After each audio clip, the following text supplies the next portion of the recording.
Hello दोस्तों, welcome to the vintage. आज की क्लास में हम पढ़ने वाले हैं वोकेबलरी। तो चलिए आपका ज़्यादा टाइम वेस्ट न करते हुए स्टार्ट करते हैं। तो आज का हमारा पहला वर्ड है फ्यूजिटिव। फ्यूजिटिव का हिंदी में मतलब होता है भगोड़ा। तो इसका हिंदी में मीनिंग होता है भगोड़ा, भगोड़ा। तो चलिए हम इसकी इंग्लिश में एक्चुअल डेफिनेशन देखते हैं। Someone who flees or runs away from the police to avoid capture is a fugitive। तो इसका मतलब है कि अगर कोई व्यक्ति रन अवे भाग जाता है पुलिस से और टू अवॉइड कैप्चर, कैप्चर से बचने के लिए मतलब पकड़े जाने से बचने के लिए, तो वह फ्यूजिटिव होता है यानी भगोड़ा होता है। तो चलिए इसके एग्जाम्पल देखते हैं। Authorities were looking for the three man who escaped from prison today. तो जो जेल की अथॉरिटी थी वे ढूंढ रही थी तीन व्यक्तियों को जो कि एस्केप मतलब भाग गए थे प्रिजन से, जेल से टुडे आज। तो जो जेल की अथॉरिटी थी वे तीन व्यक्तियों ढूंढ रही थी जो आज जेल से भाग गए थे। आई होप आपको ये समझ में आया होगा। तो चलिए नेक्स्ट एग्जांपल देखते हैं। Next example is authorities believe that three fugitives may be disguised as nuns and advise the public to be careful. तो जो जेल की अथॉरिटी है उनका मानना है कि तीन भगोड़े डिस्गाइज्ड एज नन्स, कि वे डिस्गाइज मतलब किसी की बेस में बहरूपियाँ कह सकते हैं आप, कि नन्स होती है जो चर्च में पुजारन होती है, तो वे नन्स के रूप में बेस में छुपे हुए हैं और पब्लिक को सलाह दे रहे हैं कि वे केयरफुल रहें। तो चलिए इसके रियल एग्जांपल्स देख लेते हैं हम। The fugitive hoped he could cross the border before the police caught up with him। तो भगोड़े ने सोचा कि उम्मीद की कि वह बॉर्डर को क्रॉस कर लेगा पुलिस के पकड़ने से पहले। तो ये आपको समझ में आ गया होगा। तो चलिए अगला एग्जांपल देखते हैं। Next example, the fugitive is being chased by a multi state task force. जो भगोड़ा था चेस्ड बाय मतलब उसको पकड़ा जा रहा है मल्टी स्टेट, बहुत सारे स्टेट की जो टास्क फोर्स है या पुलिस फोर्स है उसके द्वारा। तो चलिए हम इसको इमेजेस के माध्यम से समझने की कोशिश करते हैं। तो हमारी फर्स्ट इमेज है विजय माल्या साहब की, और इन्हें तो आप जानते ही होंगे, देश के सबसे बड़े भगोड़े हैं। देश का सारा पैसा लेकर ये लंदन भाग गए थे। तो आप फ्यूजिटिव वर्ड को विजय माल्या से लिंक करके भी याद कर सकते हैं। और जो नेक्स्ट इमेज है अपनी, उसमें ये अपने जो जर्नलिस्ट है अर्नब गोस्वामी, ये पूछ रहे हैं विजय माल्या जी से कहाँ छुपा हुआ है। तो तो आप ऐसे भी याद रख सकते हैं। एंड अगर आप हिंदी मीडियम से हो और आपको फ्यूजिटिव का ट्रिक चाहिए तो आप इसको ऐसे याद कर सकते हैं कि फ्यूजिटिव को आप ब्रेक कर सकते हैं फौजी और टीवी में, कि मतलब जो भगोड़े होते हैं वे हमारे फौजी भाइयों की टीवी लेकर भाग जाते हैं। तो भगोड़े को आप ऐसे भी याद कर सकते हैं। आई होप आपको ये समझ में आ गया होगा। तो चलिए हम अपना नेक्स्ट वर्ड देखते हैं। Next word is propulsion. Propulsion एक तरह का फोर्स होता है जो मतलब किसी भी चीज़ को आगे की तरफ धकेलता है। तो चलिए इसकी डेफिनेशन देखते हैं। The act of moving something forward is called propulsion. तो मतलब कोई भी चीज़ है जो वो आगे फॉरवर्ड मूव करेगी, तो उसको जो फोर्स चाहिए, जो फोर्स हमें उसको आगे मूव करने के लिए चाहिए, उसे प्रोपल्सन बोलते हैं। तो propulsion is the force that pushes a rocket into space. जब भी रॉकेट मतलब धरती से स्पेस में जाता है तो वह आगे की तरफ जाता है स्पेस की तरफ, तो जो फोर्स उसे आगे की तरफ धकेलता है उसे हम प्रोपल्सन कहते हैं। That sends A football spiralling towards a receiver send. जब भी हम फुटबॉल को किक करते हैं तो वो जो फोर्स फुटबॉल को एयर में मूव करा के सामने वाले के हाथों में जब बॉल जाती है तो उस फोर्स को भी हम प्रोपल्सन फोर्स बोलते हैं। एंड अगला एग्जांपल से हम समझे तो that moves A strongly kicking swimmer through the water. यदि कोई स्विमर है जो स्विमिंग कर रहा है तो पानी में वह जब आगे की तरफ बढ़ता है या अपने आप को धकेलता है तो वह प्रोपल्सन फोर्स होता है वह भी। तो चलिए इसके एग्जांपल देख लेते हैं हम। The writer used time travel as a propulsion to send his character 200 years back in time. जो ये कोई राइटर है किसी बुक के, तो उन्होंने टाइम ट्रेवल को यूज किया किस लिए, जो अपने आप को या अपने कैरेक्टर को 200 साल पीछे टाइम में पीछे यानी पास्ट में भूतकाल में भेजने के लिए प्रोपल्सन को यूज किया, मतलब अपने आप को पीछे धकेल दिया। वैसे इस feat propulsion Jack was able to kick himself to the surface of the pool.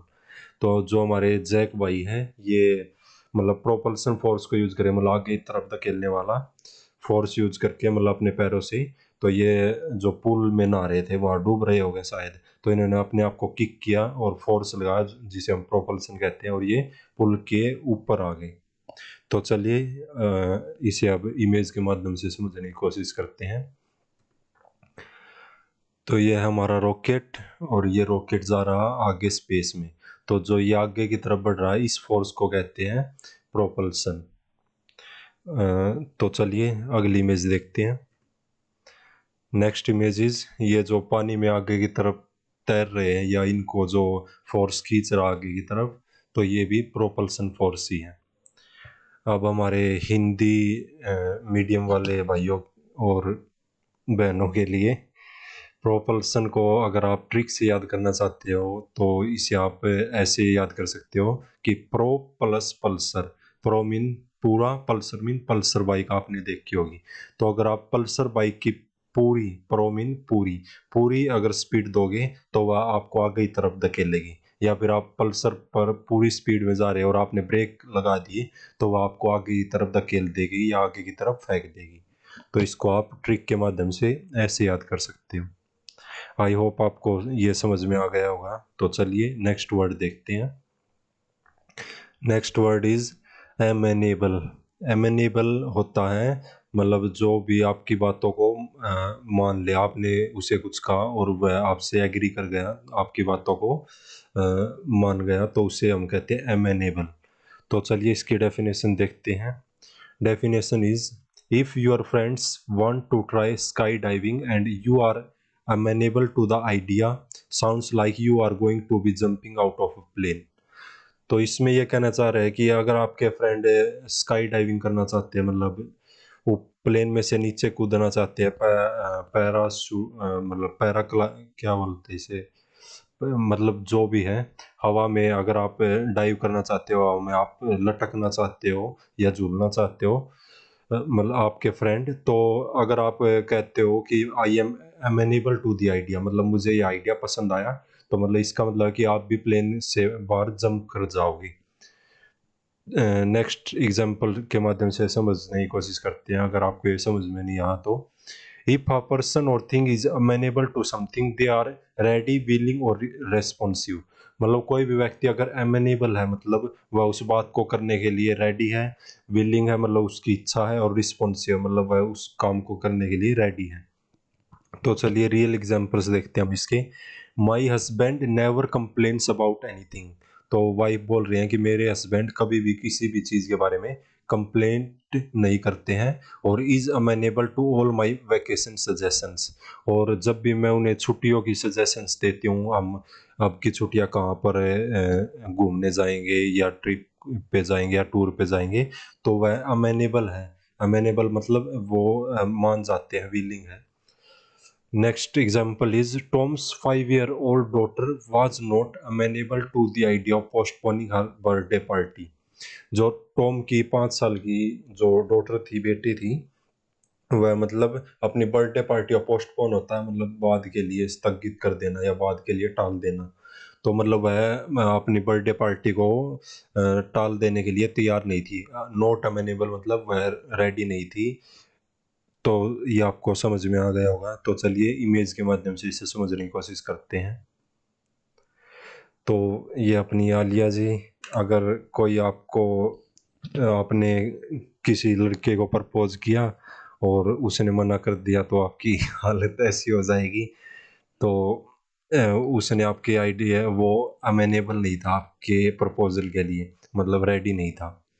तो अगर किसी लड़की ने आपके दोस्त को के प्रपोजल को एक्सेप्ट कर लिया, मान लिया, तो आपका रिएक्शन कुछ ऐसा होगा। वाह यार, उसने कैसे तुझे हाँ कर दिया। तो आप ऐसे भी इसे याद कर सकते हैं।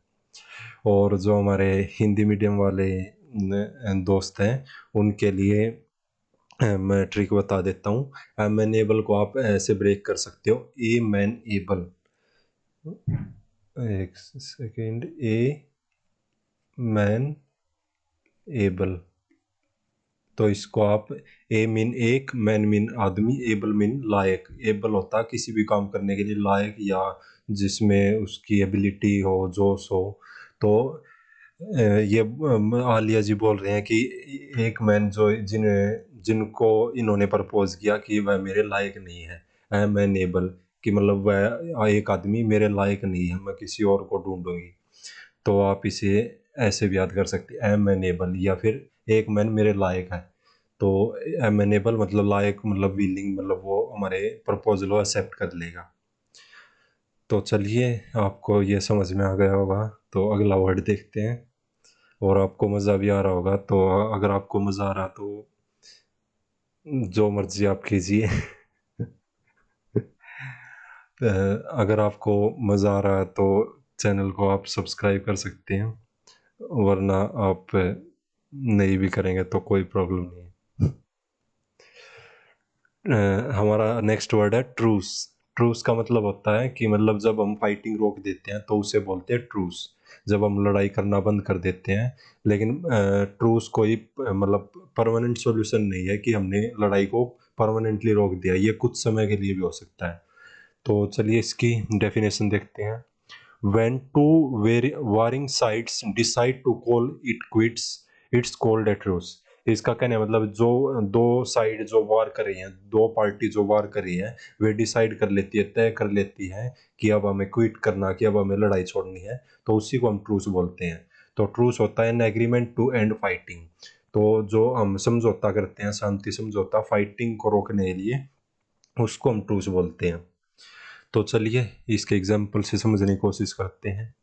Hopefully the truce will last long enough for the leaders to agree to a peace treaty. हम उम्मीद करते हैं कि जो ट्रूस है, जो लड़ाई रुक गई है, वह इतने समय के लिए तो रुकेगी कि जो नेता है वे पीस ट्रीटी मतलब शांति समझौता साइन कर ले। तब तब तक के लिए हम आशा करते हैं कि लड़ाई रुकी रहेगी। तो चलिए next example is, Trump and Xi Jinping called a 90-day truce in 2018। जो अमेरिका के पूर्व राष्ट्रपति थे ट्रम्प, डोनाल्ड ट्रम्प, और जो चाइना के प्राइम मिनिस्टर हैं शी जिनपिंग, उन के बीच 2018 में ट्रेड वार चल रहा था। कि मतलब चाइना की जो चीज़ें होती थी वे अमेरिका जाती थी तो उन पर वो टैक्स लगा देते थे, या फिर अमेरिका की जो चीज़ें चाइना में आती थी ये, तो उन पे चाइना वाले टैक्स लगा देते थे। तो ये ऐसा ट्रेड वार चल रहा था इनके बीच में। तो इन्होंने 2018 में एक ट्रूस साइन किया था, मतलब लड़ाई को रोकने के लिए शांति समझौता साइन किया था, कि मतलब हम 90 दिनों के लिए कोई भी मतलब टैक्स वगैरह नहीं लगाएंगे। तो इन्होंने ट्रूस डिक्लेयर कर दिया था। आई होप आपको समझ में आया होगा। तो चलिए इसे पिक्चर के थ्रू समझने की कोशिश करते हैं। तो अगर आपका ट्रूस अच्छे से हो गया लड़ाई, तो आप गले ऐसे मिलेंगे। अगर अच्छे से नहीं हुआ तो ऐसे मिलेंगे, मिस्टर बीन की तरह। तो चलिए, और इसकी हिंदी वाले दोस्तों के लिए ट्रिक रहेगी। तो ट्रूस को आप कैसे याद कर सकते हो, टी एंड रूस। टी से आप बना सकते हो तालिबान और रूस। मतलब तालिबान और रूस के बीच में शांति समझौता हो गया कि मतलब वे अब लड़ाई नहीं करेंगे। और तालिबान को आप जानते हैं, वे लड़ाई करने के लिए फेमस हैं। और वे मतलब उनकी बात तो वे भरोसा नहीं किया जा सकता, वे कभी भी दोबारा लड़ाई शुरू कर सकते हैं। तो ट्रूस को आप ऐसे याद रख सकते हो कि मतलब को लड़ाई रोक देना, लेकिन परमानेंटली नहीं, कुछ समय के लिए। आई थिंक एक ये वर्ड रह गया था, थो। था मीन्स जब भी कोई चीज जमी हुई हो और वो मेल्ट हो जाए तो उसे था बोलते हैं। या फिर जो आपकी दोस्ती थी, मतलब किसी के साथ आपकी लड़ाई हो गई थी और आप एक दूसरे से बातें नहीं करते थे, तो आपकी जो रिलेशनशिप थी वो जमी हुई थी, लेकिन अब आप दोबारा से फ्रेंड में रहे हैं, मतलब जो आपकी वो रिलेशनशिप थी वो मेल्ट हो रही है, मतलब अच्छे फिर से फ्रेंडली हो रही है। तो इसे आप चलो ये इसकी डेफिनेशन देखते हैं। When things that they are coming out of deep freeze and warming up. तो जब भी थिंग्स था होती है, मेल्ट होती है, तो वे डीप फ्रीज मतलब जमी हुई होती है, और उनको जब बाहर निकालते हैं तो वे वार्म अप हो जाती है, गर्म हो जाती है। यू कैन था ए चिकन। तो आप एक चिकन को था कर सकते हो, गर्म कर सकते हो फ्रीजर से निकाल के। And A chilli friendship can था टू। मतलब जो हमारी फ्रेंडशिप जो अच्छी नहीं चल रही थी, वो भी अच्छी हो सकती है। था मीन्स गर्म होना, या फिर दोस्ती फिर से अच्छी होना। तो चलिए इसके एग्जांपल्स देखते हैं। If you leave ice out of the freezer it will था इनटू ए मैसी पडल ऑफ वाटर। तो इनका कहने मतलब अगर आपने फ्रीज में से आइस निकाल दी तो वह कुछ ही देर में पानी बन जाएगी। तो आप इसे ऐसे भी समझ सकते हैं। नेक्स्ट एग्जांपल है, there are signs of a thaw in relations between the two countries. यहाँ पर हमें कुछ साइंस दिख रहे हैं कि मतलब दोनों कंट्री दोबारा फिर से अच्छे रिलेशंस बना रही हैं। था मीन्स बिकम फ्रेंडलियर अगेन, कि मतलब दोबारा से वे दोस्ती, उनके बीच में अच्छी दोस्ती हो रही है। Only an act of true love can था ए फ्रोजन हार्ट। तो मतलब जो एक प्यार का अच्छा काम होता है, वही एक आई मीन एक फ्रोजन हार्ट, मतलब एक जो जमा हुआ हार्ट, कठोर दिल को भी पिघला सकता है। अगर आप किसी से मतलब ट्रूली लव करोगे तो वो किसी मतलब कठोर दिल को भी पिघला सकता है। तो था को आप ऐसे याद कर सकते हो। तो चलिए इसे इमेजेस के थ्रू समझते हैं। तो कुछ समय पहले पंजाब गवर्नमेंट में सिद्धू जी को तो आप जानते होंगे, और ये हमारे पंजाब के सीएम है कैप्टन अमरिंदर सिंह, जो ग्रीन टर्बन में है। तो इनके बीच में वो मनमुटाव चल रहा था। तो इन्होंने अभी अभी वो किया था कि ये इनके बीच में फ्रेंडशिप दोबारा से हो गई। तो जो इनकी रिलेशनशिप थी वो था कर, था कर गई थी। तो इसमें पिक्चर में आपको दिख ही रहा होगा, स्टेटमेंट देखिए। था इन कैप्टन सिद्धू टाइज, मतलब जो कैप्टन और सिद्धू की जो टाइज थी उनके बीच में था, मतलब वे अच्छी हो रही हैं। And agree to set up strategic policy group, और वे मतलब एक पॉलिसी ग्रुप बनाएंगे जिसमें मतलब ये अपनी अपनी में सीट शेयरिंग करेंगे। तो आप इस इमेज के माध्यम से ऐसे समझ सकते हैं। नेक्स्ट इमेज देखते हैं। और ये जैसा कि आप देख सकते हैं बर्फ जमी हुई है, और ये आइस जो है ये मेल्ट कर रही है, तो इसे भी था बोलते हैं। तो आज हमने किए 5-6 वर्ड आई थिंक, और अब इनके हम सिनोनियम्स देखते हैं। तो चलिए नेक्स्ट स्लाइड पे। तो हमारा पहला वर्ड था, इससे आपका रिवीजन भी हो जाएगा और आपको सिनोनियम्स भी मिल जाएंगे, ताकि आप एग्ज़ाम में अच्छा परफॉर्म कर पाओ। तो चलिए देखते हैं। फ्यूजिटिव है हमारा भगोड़ा। तो इसके एग्जाम्पल्स हमारे पास एस्केपी, एस्केप कर जाता है जो भाग जाता है। एब्सकॉन्डर भी वही होता है, फरार हो जाना, तो ये भी फ्यूजिटिव ही होता है। रन अवे मतलब भाग जाना, तो ये तीनों का मतलब वही है, भगोड़ा या भाग जाना। नेक्स्ट वर्ड हमारा प्रोपल्सन। प्रोपल्सन वो जो फोर्स जो हमें आगे की तरफ धकेलता है। तो पुश, पुश तो आप जानते होंगे, धक्का देना या किसी चीज़ को आगे धकेलना। आपने डोर्स पे भी लिखा देखा होगा, पुल एंड पुश। पुल होता है अपनी तरफ खींचना, और पुश होता है आगे की तरफ धकेलना। तो प्रोपल्सन को आप पुश से भी याद रख सकते हैं। इम्पेटस भी एक तरह का फोर्स ही होता है। वैसे एक्चुअल डेफिनेशन थोड़ी सी अलग है इसकी, वो हम आगे जानेंगे, लेकिन अभी के लिए आप इसे सिनोनियम्स के रूप में देख सकते हैं। इम्पल्स भी वही होता है, एक तरह का फोर्स।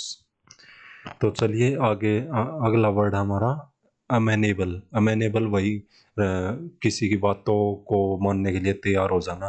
कंप्लाइंट मतलब तैयार हो जाना किसी बात में। मैनेजेबल जिसको मैनेज किया जा सके, जो आपकी हर बात मानता हो, तो ये भी इसी का सिनोनियम है। परसुएडेबल, परसुएड होता है किसी को मनाना। अगर कोई व्यक्ति आपसे रूठ जाता है तो आप उसको मनाते हैं, तो उसे कहते हैं परसुएड करना। तो परसुएडेबल भी वही अमेनेबल, जो आपकी बातों को मान जाए। तो next word is truce. Truce हमने पढ़ा था, वही अनिश्चित समय के लिए लड़ाई को रोक देना। तो इसके सिनोनियम्स है सीज फायर वही कुछ समय लड़ाई रोक देना। आर्मिस्टाइस भी वही कुछ समय के लिए लड़ाई को रोक देना। पीस वही शांति समझौता। तो नेक्स्ट वर्ड इज था। था मीन्स वही मेल्ट करना, कोई चीज़ पिघलना। डिफ्रॉस्ट होना वही पिघलना। सॉफ्टन होना मतलब जैसे रिलेशनशिप थी वो सॉफ्टन हो गई थी, अच्छी हो गई थी। तो ऐसे करके हमने आई थिंक 5 वर्ड याद कर लिए। और आई थिंक अब आपको इनमें कोई भी दिक्कत नहीं आएगी। तो चलिए आज के लिए इतना ही रखते हैं और मिलते हैं अपनी नेक्स्ट वीडियो में। Thank you, bye bye.